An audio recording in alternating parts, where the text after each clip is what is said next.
Hey guys, Masterpiss here, and in this video I'm going to go through stats and stat priorities on what you want to aim for to improve your DPS the most. So the first thing you want to do if you want to get serious about your DPS is download this program called Simulation Craft. You can get it off simulationcraft.org.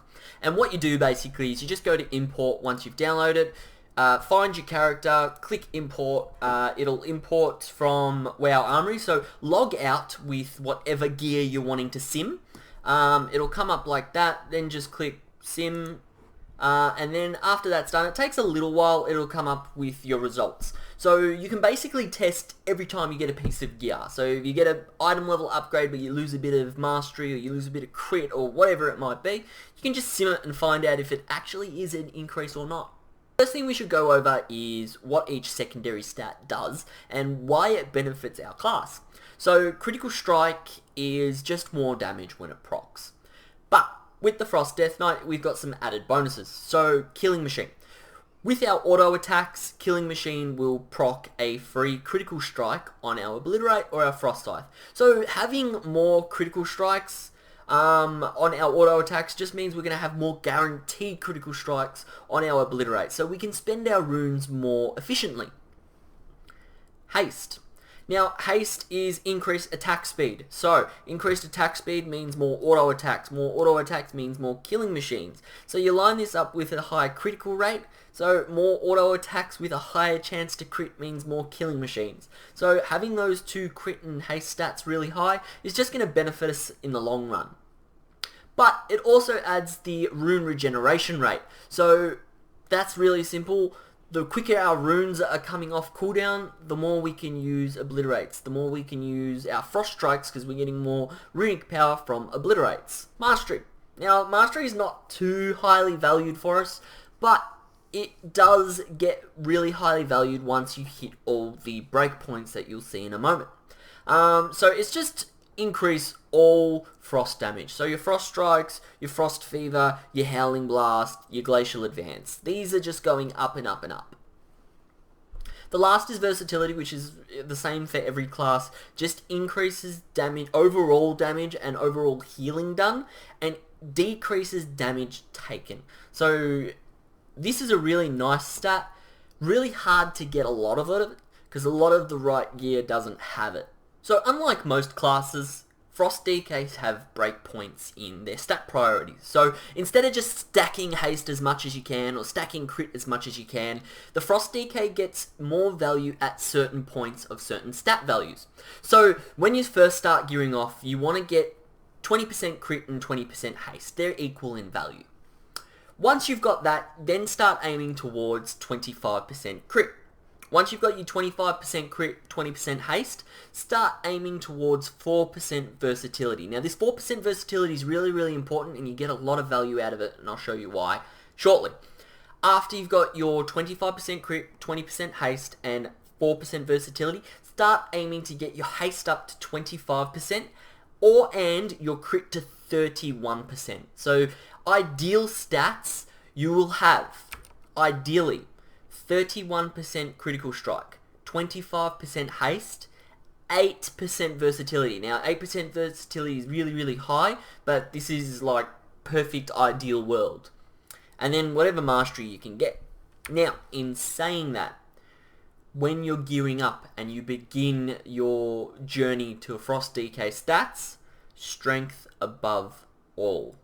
Now, you don't want to be sacrificing huge amounts of crit and huge amounts of haste for strength. So you don't want to be getting like a piece of gear that's got 1500 mastery and 1500 versatility if you've already got heaps of versatility to get an extra 200 strength, right?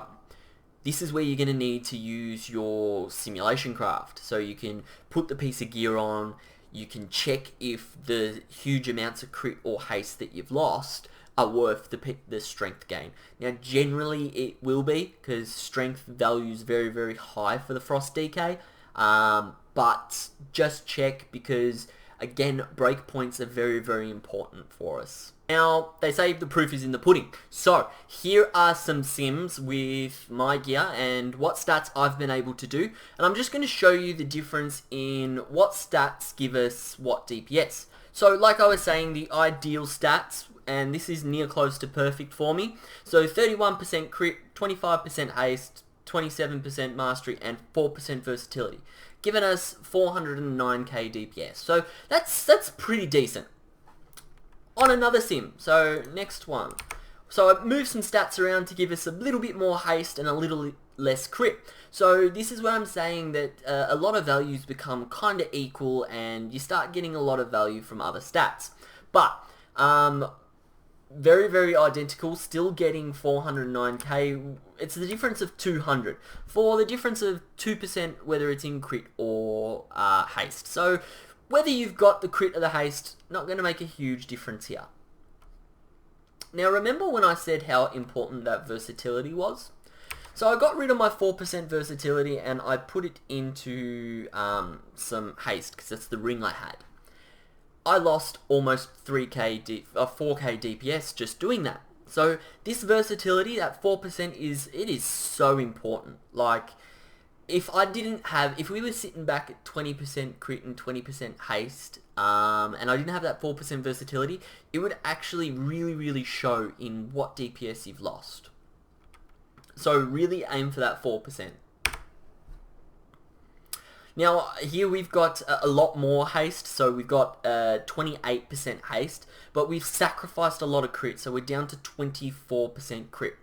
And it's just gone haywire. We're at 406. Now mastery is really high up there, 35% mastery compared to the other two builds. So you can see that the mastery value is quite low compared to the crit value.